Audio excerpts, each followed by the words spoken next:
안녕하세요. 꽃 배우는 시간입니다. 최근에 제라핌 관련 상품 문의가 굉장히 많이 들어오고 있는데요. 이 제라핌이 성장을 억제해서 꽃을 피워주는 개화촉진제냐라고 많이 여쭤보시더라고요. 그래서 오늘은 문의가 많았던 내용들을 중심으로 궁금해하실 만한 포인트들을 제가 딱딱 정리해서 알려드리는 시간을 가질 텐데요. 이 영상을 끝까지 보시면 꽃 피우는 시간 영양제뿐만 아니라 우리 집 식물을 위한 어떤 제품을 사더라도 어떤 게 좋은 건지 구별할 수 있는 안목이 생기실 거예요.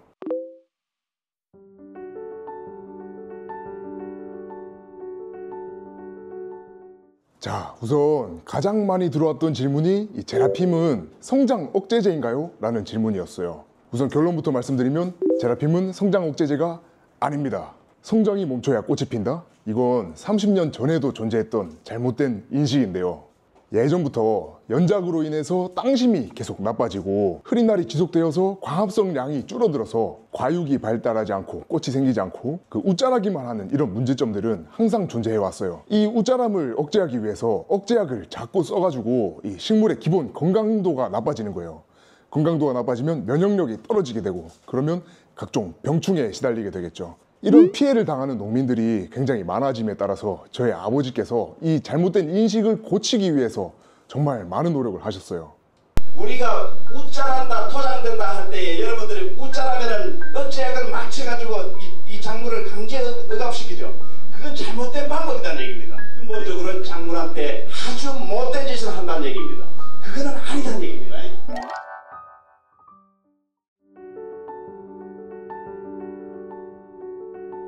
성장 억제제의 원리에 대해서 말씀드리겠습니다.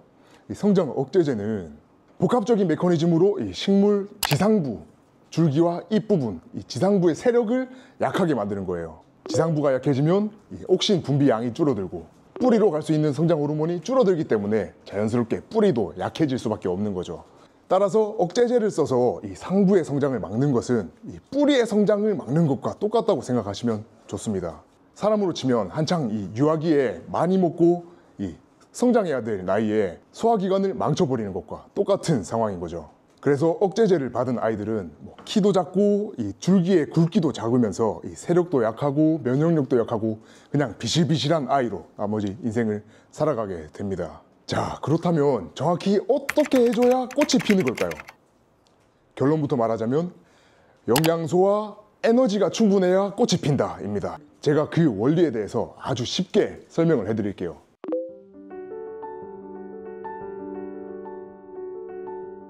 식물 생장에는 두 가지 단계가 있는데요. 첫 번째가 영양생장, 그 다음이 생식생장입니다. 이 영양생장은 생식기관인 꽃이나 열매가 아닌 이 뿌리, 잎, 줄기 같은 이 식물의 덩치, 세력의 성장에 관련한 것인데요. 반면에 생식생장은 이 생식기관 있잖아요. 꽃, 열매에 관한 생장이라서 여기에서 꽃을 피우려면 이 생식생장을 해야 되는데 이 생식생장에는 한 가지 조건이 있어요. 그게 어떤 거냐면 이 영양생장을 충분히 할 수 있을 만큼의 이 에너지와 영양소가 갖춰진 다음 이제 초과되는 여분의 영양소와 에너지가 있어야만 생식생장 모드로 식물들이 들어갈 수 있다는 거죠. 남는 에너지와 영양분이 있어야만 개화, 꽃을 피울 수 있다라는 말씀입니다.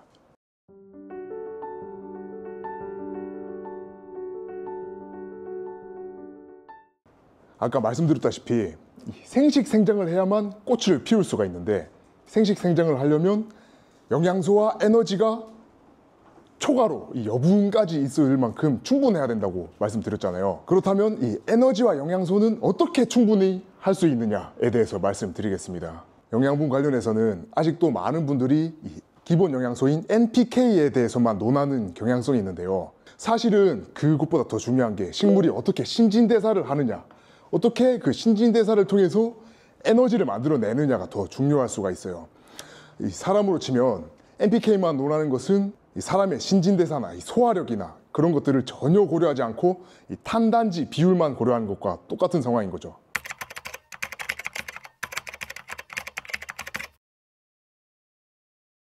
이 수식이 식물이 어떻게 에너지를 만들어내는지 신진대사를 하는 과정을 간단하게 보여주는 수식인데요. 이산화탄소와 물을 통해 가지고 이 탄수화물을 만들어내요. 이 과정이 바로 이 광합성이라고 하는 겁니다.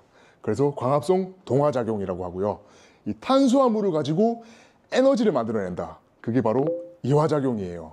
따라서 에너지를 만들려면 탄수화물이 꼭 필요하다는 거죠. 그리고 탄수화물이 생기려면 이산화탄소와 물을 탄수화물로 만드는 이 광합성 동화작용이 필요하다라고 생각하시면 좋을 것 같고요. 이 ATP가 아데노신 트리포스페이트라고 이 P가 인산을 뜻하는 거예요. 따라서 인산이 반드시 있어야만 에너지를 만들어낼 수 있다라고 생각하시면 좋을 것 같고요. 그러면 N, 질소는 어디에 쓰이나요? 라고 여쭤보신다면 탄수화물은 CHO, 탄소, 수소, 산소로만 이루어져 있는데 추가적으로 N, 질소가 붙어야만 이 단백질이 될 수 있거든요. 그래서 질소 비료를 주면 이 탄수화물을 이 단백질로 변환시킬 수 있다. 자, 그러면 어떻게 영양소와 에너지를 많이 줄 수 있는지 답이 나왔죠. 탄수화물 공급을 많이 해주고 이 ATP, 이 인이 들어가는 이 에너지를 많이 합성할 수 있게 여건을 마련해주면 꽃이 피는 거예요. 자, 그런데 여기서 문제가 뭐냐? NPK 중에서 인이 특히 더 흡수하기가 어렵다는 거예요. 흙에는 이 인이 좋아하는 이 철, 알루미늄, 칼슘 같은 이 금속성 이온들이 많아요. 그래서 이 금속들과 이 흡착해가지고 물에 녹지 않게 되는 거죠.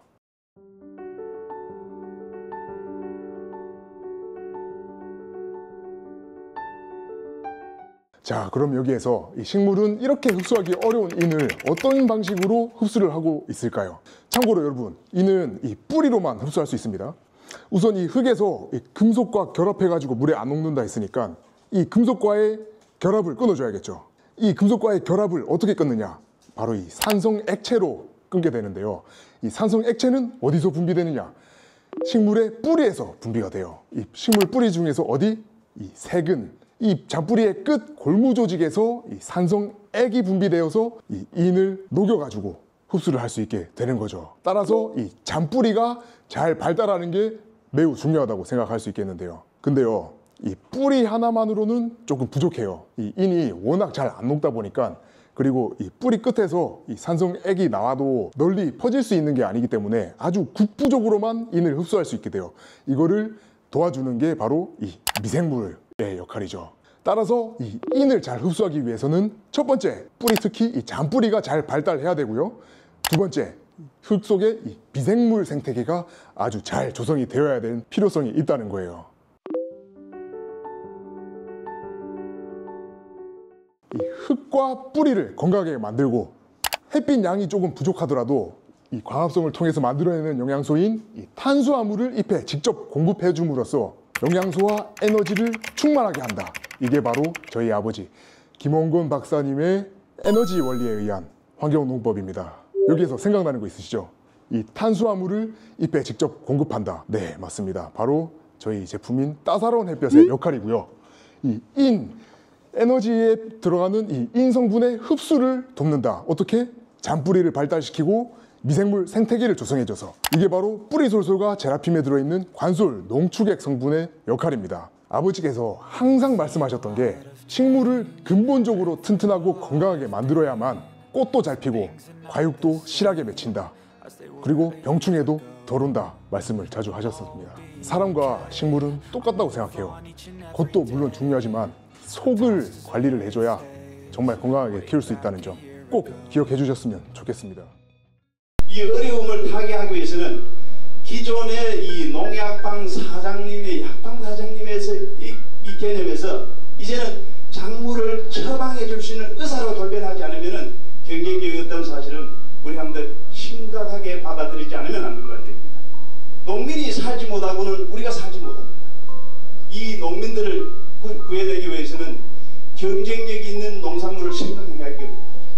우리가 이 농촌이 생존할 수 있도록 우리가 선구자가 되어 주셔야 된다는 것은 제가 대체상 부탁드립니다. 이제는 무한 경쟁이다. 내가 농산물 가격은 내가 결정해야 되는 거예요. 이런 식으로 경쟁력을 갖춰야 된다. 일본에서는 지금 쌀만 해도 브랜드가 얼마나 넘칠 정도로 나지 않습니까? 지금 이 브랜드가 나타나고 하는데 우리는 아직까지 브랜드에 대해서는 생각을 하는 분들이 얼마 없더라. 그래서 우리 우리 가족들이 브랜드화 하는데 일선의 주역이 되어주시고 생존할 수 있는 농업을 위해서 일선의 주역을 되어주시라 재산 부탁드리면서 제가 강의는 이걸로 끝나고 제가 평소에 이게